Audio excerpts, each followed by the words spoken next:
എല്ലാവർക്കും നമസ്കാരം. Welcome back to നിയാൻസ്.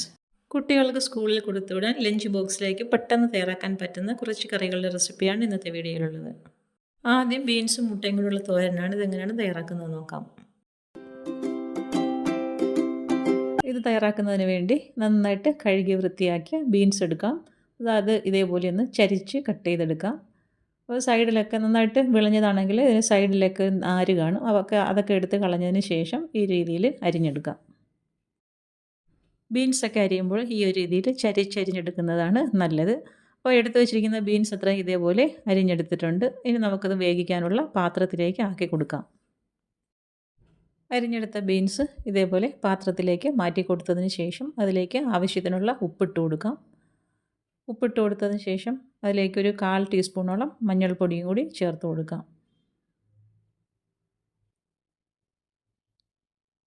അതിനുശേഷം വേകാൻ ആവശ്യമുള്ള വെള്ളവും കൂടി അതിലേക്ക് ഒഴിച്ചു കൊടുക്കാം. ഒരു 1/4 കപ്പോളം വെള്ളം മതിയാകും. അതും കൂടി ഒഴിച്ചു കൊടുത്തതിന് ശേഷം എല്ലാം കൂടി നല്ലതുപോലെ ഒന്ന് ഇളക്കി കൊടുക്കാം. ഇതുപോലെ നന്നായി ഒന്ന് മിക്സ് ചെയ്ത് കൊടുത്തതിന് ശേഷം പാത്രം മൂടി വെച്ച് അടുപ്പിലേക്ക് വെച്ച് കൊടുത്ത് നല്ലതുപോലെ ഒന്ന് വേവിച്ചെടുക്കാം. ഇപ്പോൾ അത് വേകാൻ വെച്ചിരുന്ന ബീൻസ് വെള്ളമൊക്കെ വറ്റി നന്നായിട്ട് പരുവായി വന്നിട്ടുണ്ട്.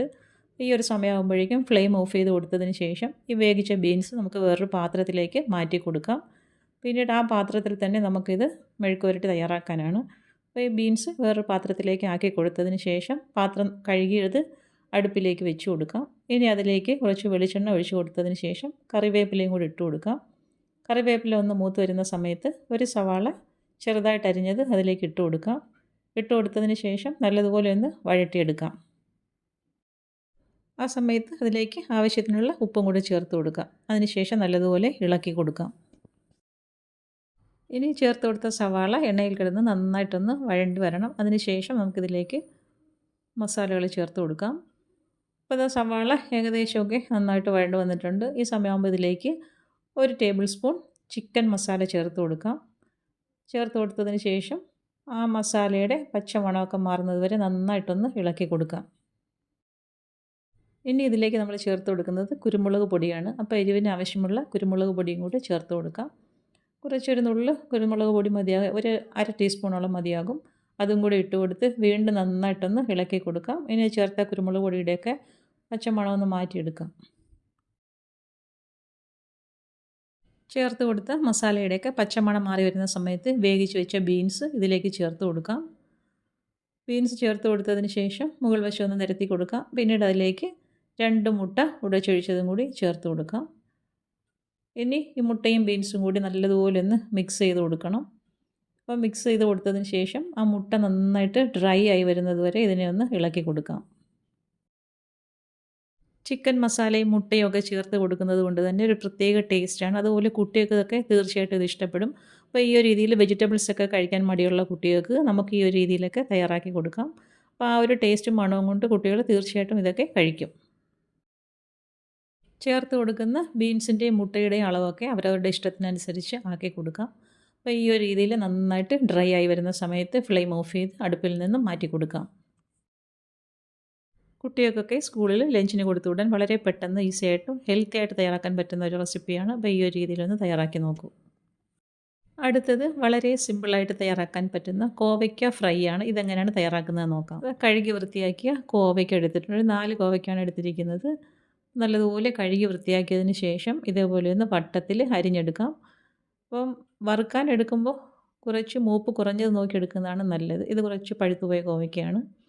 അപ്പോൾ ഏറ്റവും കനം കുറഞ്ഞ രീതിയിൽ അരിഞ്ഞെടുക്കണം. എന്നാലേ പെട്ടെന്ന് മൂത്ത് കിട്ടുകയുള്ളൂ. അപ്പോൾ ഈ ഒരു രീതിയിൽ എടുത്തു വെച്ചിരിക്കുന്ന കോവയ്ക്കെല്ലാം അരിഞ്ഞെടുക്കാം. ഞാൻ വളരെ കനം കുറച്ചാണ് അരിഞ്ഞെടുത്തിരിക്കുന്നത്. ഇനി നമുക്കിതൊരു പാത്രത്തിലേക്ക് മാറ്റി കൊടുത്ത് മസാല പുരട്ടിയെടുക്കാം. അപ്പോൾ അരിഞ്ഞു വെച്ച കോവയ്ക്ക് ഇതേപോലെ പാത്രത്തിലേക്ക് ആക്കി കൊടുക്കാം. ഇനി ഇതിലേക്ക് നമുക്ക് ആവശ്യത്തിനുള്ള ഉപ്പ് ചേർത്ത് കൊടുക്കാം. ഉപ്പ് ഇട്ട് കൊടുത്തതിന് ശേഷം അതിലേക്ക് ഒരു നുള്ള് മുളക് പൊടി ചേർത്ത് കൊടുക്കാം. എരിവൊക്കെ വളരെ കുറച്ച് മതിയാകും. അതേപോലെ തന്നെ അതിലേക്ക് ഒരു നുള്ള് മഞ്ഞൾപ്പൊടിയും കൂടി ചേർത്ത് കൊടുക്കാം. ഇനി കുറച്ച് ചിക്കൻ മസാലയും കൂടെ ഇതിലേക്ക് ചേർത്ത് കൊടുക്കാം. ചിക്കൻ മസാല ഇതിലേക്ക് ചേർത്ത് കൊടുക്കുന്നത് കുട്ടികൾക്ക് ആ ഒരു മണമൊക്കെ ഇഷ്ടമാവില്ല. അതുകൊണ്ടാണ് ചിക്കൻ മസാല ഇതിലേക്ക് ചേർത്ത് കൊടുക്കുന്നത്. അപ്പോൾ ആ ഒരു മണം കൊണ്ട് വെജിറ്റബിൾസൊക്കെ കഴിക്കും. അപ്പോൾ ഈ ഒരു രീതിയിൽ എല്ലാം കൂടി നന്നായിട്ടൊന്ന് അരപ്പ് പുരട്ടിയെടുക്കാം. ഇനി ഇതാ വറുക്കാൻ വേണ്ടി കുറച്ച് എണ്ണ മതിയാകും. പെട്ടെന്ന് തന്നെ മൂത്ത് കിട്ടും. വളരെ കുറച്ച് എണ്ണ ഒഴിച്ച് കൊടുക്കാം. അതിലേക്ക് മസാല പുരട്ടി വെച്ചിരിക്കുന്ന കോവയ്ക്ക ഇട്ട് കൊടുക്കാം. എന്നിട്ട് ഫ്ലെയിം മീഡിയത്തിലാക്കി കൊടുത്തിട്ട് വേണം വറുക്കാൻ. ഹൈ ഫ്ലെയിമിലാകുമ്പോൾ പെട്ടെന്ന് കരിഞ്ഞു പോവും. അപ്പം ഫ്ലെയിം മീഡിയത്തിലാക്കി കൊടുത്തതിന് ശേഷം ഇതേപോലെ പലതവണയായിട്ടൊന്ന് ഇളക്കി കൊടുത്ത് വറുത്ത് കോരിയെടുക്കാം. ഫ്ലെയിം മീഡിയത്തിലായതുകൊണ്ട് തന്നെ നമുക്ക് വേറെ എന്തെങ്കിലും ജോലികളുണ്ടെങ്കിൽ ഇടയ്ക്കിടയ്ക്കൊന്ന് ഇളക്കി കൊടുത്താൽ മതിയാകും. അപ്പോൾ ആ ഒരു രീതിയിൽ നന്നായിട്ട് മൂത്ത് വരുന്ന സമയത്ത് അടുപ്പിൽ നിന്നും കോരി മാറ്റാം. ഞാനിത് മിക്കവാറും തയ്യാറാക്കുന്ന ഒരു ഐറ്റമാണ് ലഞ്ചിന് കൊടുത്തുവിടാൻ വേണ്ടി. ഇപ്പം നല്ല സൂപ്പർ ടേസ്റ്റാണ്, കുട്ടികൾക്കൊക്കെ തീർച്ചയായിട്ടും ഇഷ്ടപ്പെടും. അപ്പോൾ ഇതാ കോവയ്ക്ക നന്നായിട്ട് മൂത്ത് വന്നിട്ടുണ്ട്. ഈ ഒരു സമയമാകുമ്പോഴേക്കും അടുപ്പിൽ നിന്നും കോരി മാറ്റാം. ഈ ഒരു രീതിയിൽ കോവയ്ക്ക ഫ്രൈ ചെയ്ത് ലഞ്ച് ബോക്സിലേക്ക് കൊടുത്തു വിട്ട് നോക്കുക, കുട്ടികൾക്ക് തീർച്ചയായിട്ടും ഇഷ്ടപ്പെടും.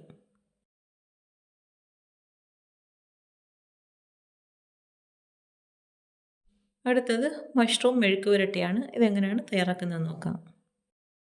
ഇത് ഒരു പാക്കറ്റ് മഷ്റൂമാണ്. ഇതിനെ നന്നായിട്ടൊന്ന് കഴുകിയതിന് ശേഷം ഇതേപോലെ വളരെ ചെറുതായിട്ട് അരിഞ്ഞെടുക്കാം. ഇതേപോലെ ചെറിയ രീതിയിൽ ഒന്ന് കട്ട് ചെയ്തെടുക്കാം. ഇത് നമുക്ക് വേണമെങ്കിൽ ഇരുമ്പില്ലാതെ കത്തിയില്ലാതെ തന്നെ കൈ വെച്ച് തന്നെ ഇങ്ങനെ മുറിച്ചെടുക്കുകയും ചെയ്യാം. അപ്പം കനം കുറച്ച് ഈ ഒരു രീതിയിൽ എടുത്ത് വെച്ചിരിക്കുന്നതെല്ലാം കട്ട് ചെയ്തെടുത്തിട്ടുണ്ട്. ഇനി ഇതിലേക്ക് ഒരു പച്ചമുളകും കൂടി അരിഞ്ഞിട്ട് കൊടുക്കാം. ഇനി ഇതിലേക്ക് ചേർത്ത് കൊടുക്കുന്നത് ചെറിയ ഉള്ളിയാണ് മഷ്റൂമൊക്കെ വയ്ക്കാൻ ഏറ്റവും നല്ലത്. അപ്പോൾ നമുക്ക് ആവശ്യമുള്ള അത്രയും ചെറിയ ഉള്ളി വളരെ ചെറുതായിട്ട് അരിഞ്ഞിട്ട് ഇതിലേക്ക് ചേർത്ത് കൊടുക്കാം. ഇനി വെക്കാനുള്ള പാത്രത്തിലേക്ക് ആക്കി കൊടുത്തതിന് ശേഷം ആവശ്യത്തിനുള്ള ഉപ്പും കൂടി ചേർത്ത് കൊടുക്കാം. ഉപ്പും ചേർത്ത് കൊടുത്ത് അടുപ്പിലേക്ക് വെച്ച് കൊടുക്കാം. അപ്പോൾ വേകാൻ വെച്ചിരുന്ന മഷ്റൂം നല്ലതുപോലെ ഒന്ന് വെന്ത് വന്നിട്ടുണ്ട്. ഇനി നമുക്കിതിനെ തുറന്നിട്ടതിന് ശേഷം വെള്ളമൊക്കെ ഒന്ന് വറ്റിച്ചെടുക്കാം. അപ്പോൾ ഇതിലേക്ക് ഒട്ടും വെള്ളം ചേർത്ത് കൊടുക്കേണ്ട ആവശ്യമില്ലായിരുന്നു. അപ്പോൾ ഇതേപോലെ നന്നായിട്ട് ഡ്രൈ ആയി വരുന്ന സമയത്ത് കുറച്ച് വെളിച്ചെണ്ണയും കൂടി ഇതിലേക്ക് ഒഴിച്ചു കൊടുത്ത് നല്ലതുപോലെ ഒന്ന് ചിക്കി തോർത്തിയെടുക്കണം. വളരെ സിമ്പിളായിട്ട് തന്നെ ഈ ഒരു മെഴുക്ക് പുരട്ടി തയ്യാറാക്കിയെടുക്കാൻ പറ്റും. അത് വെളിച്ചെണ്ണയും കൂടെ ഒഴിച്ചു കൊടുത്തതിന് ശേഷം നല്ലതുപോലെ ഒന്ന് ഇളക്കി അടുപ്പിൽ നിന്ന് മാറ്റും. അടുത്തത് നല്ല സൂപ്പർ ടേസ്റ്റിൽ തയ്യാറാക്കിയിട്ടുള്ള വെണ്ടയ്ക്ക തോരനാണ്. ഇതെങ്ങനെയാണ് ചെയ്യുന്നതെന്ന് നോക്കാം.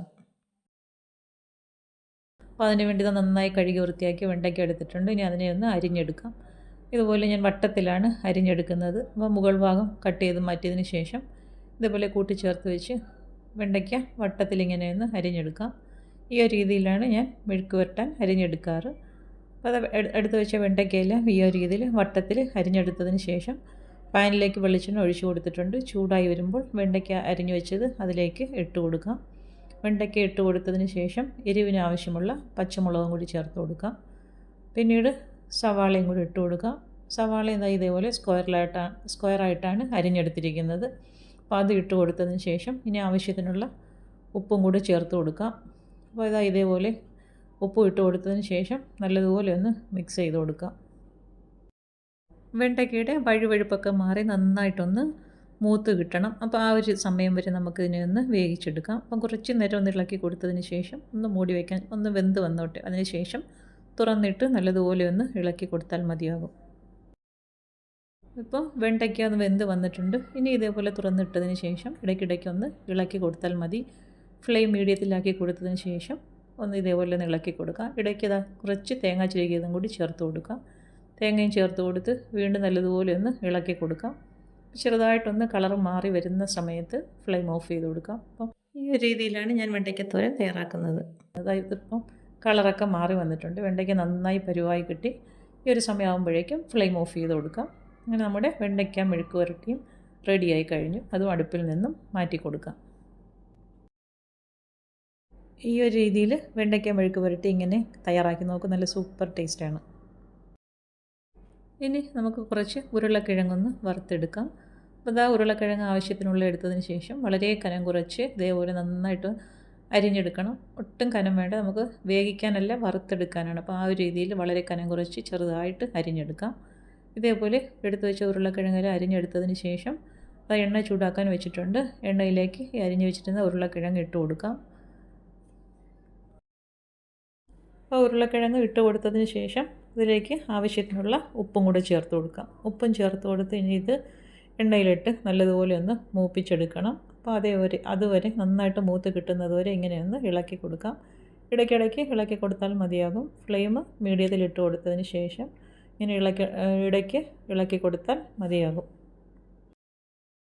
ചെറുതായിട്ടൊന്ന് മൂത്ത് വരാൻ തുടങ്ങുന്ന സമയത്ത് ഇതിലേക്ക് കുറച്ച് മഞ്ഞൾപ്പൊടി ഇട്ട് കൊടുക്കാം. അതുപോലെ തന്നെ കുറച്ച് മുളക് പൊടിയും ചേർത്ത് കൊടുക്കാം. ഇനി ഇതിലേക്ക് കുറച്ച് ചിക്കൻ മസാലയും കൂടെ ചേർത്ത് കൊടുക്കാം. ഇതെല്ലാം കൂടി ചേർത്ത് കൊടുത്തതിന് ശേഷം ഇനി ആ മസാലയുടെയൊക്കെ പച്ചമണം മാറുന്നത് വരെ നന്നായിട്ടൊന്ന് ഇളക്കി കൊടുക്കാം. അപ്പോൾ ആ സമയം കൊണ്ട് തന്നെ ഉരുളക്കിഴങ്ങ് നല്ലതുപോലെ മൂത്ത് കിട്ടും. അപ്പോൾ ഈ ഒരു രീതിയിൽ ഉരുളക്കിഴങ്ങ് നമുക്ക് വറുത്തെടുക്കാം. അപ്പോൾ ഇതും ചോറിൻ്റെ കൂടെ കഴിക്കാൻ പറ്റിയ വളരെ സിമ്പിളായിട്ട് തയ്യാറാക്കാൻ പറ്റിയ ഉരുളക്കിഴങ്ങ് വറുത്തതാണ്. അപ്പോൾ ഈ ഒരു രീതിയിൽ ഈ ഉരുളക്കിഴങ്ങ് ഇങ്ങനെയൊന്ന് ചെയ്ത് നോക്കൂ. അപ്പോൾ ഉരുളക്കിഴങ്ങ് നന്നായിട്ട് മൂത്ത് വരുന്ന സമയത്ത് കുറച്ച് കറിവേപ്പിലയും കൂടി ഇതിലേക്ക് ഇട്ട് കൊടുക്കാം. കറിവേപ്പില ഇട്ട് കൊടുത്ത് വീണ്ടും കുറച്ച് നേരം കൂടി ഒന്ന് മൂപ്പിച്ചെടുക്കാം. അപ്പോൾ അത് നല്ല സൂപ്പർ ടേസ്റ്റിലുള്ള ഉരുളക്കിഴങ്ങ് വറുത്തത് റെഡിയായി കഴിഞ്ഞു. അത് ഇനി നമുക്ക് അടുപ്പിൽ നിന്നും മാറ്റി കൊടുക്കാം. അപ്പോൾ ഇന്നത്തെ വീഡിയോ ഇത്രയേ ഉള്ളൂ. ഇഷ്ടമായി ലൈക്ക് ചെയ്ത് സബ്സ്ക്രൈബ് ചെയ്ത് സപ്പോർട്ട് ചെയ്തേക്കൂ. എന്തെങ്കിലുമൊക്കെ അഭിപ്രായങ്ങളുണ്ടെങ്കിൽ കമൻറ്റ് ചെയ്യൂ. വീണ്ടും അടുത്ത വീഡിയോയിൽ കാണുന്നത് വരെ ബൈ ഫ്രം നിയാൻസ്. Thanks for watching.